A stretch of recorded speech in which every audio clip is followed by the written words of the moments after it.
We're the National StandBy Response Service. We provide support to people bereaved by suicide.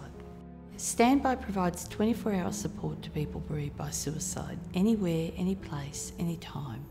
We reach out through a community response to ensure that people get the help they need.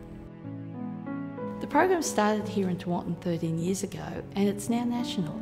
It's also now international. It's been internationally recognised, an Australian program in the international suicide field. When the program first started, we had a tragedy where we found that everybody thought everybody else was looking after a particular family, and tragically that family fell through the cracks. So the program came about to say, let's make sure everyone knows what everyone's doing. Let's bring everybody together through one central point of contact and allow everybody to be part of supporting people affected by suicide loss. When people ring StandBy, we make contact with the crisis team and dispatch them. We also will be talking with the police and the ambulance, and also contacting all those people involved in the type of support we provide. So it could be someone dropping off a casserole. It could be somebody organising some overnight accommodation.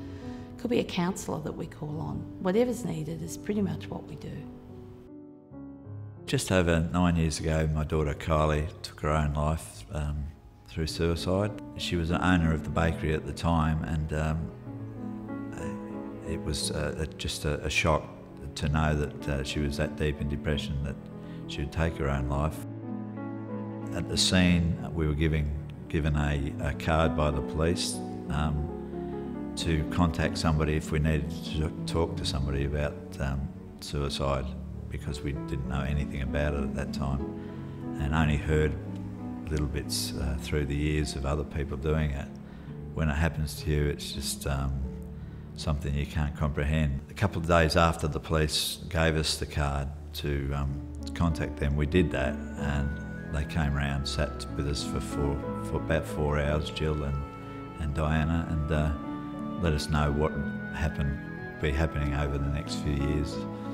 Because Kylie was so heavily involved in the bakery, a lot of people knew her, and it was a shock to the community when somebody like that takes their life.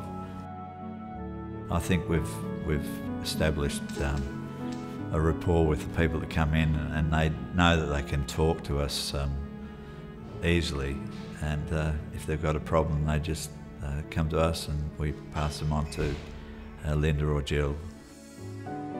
We know that by providing support to people who've been affected by suicide, we're also preventing suicide.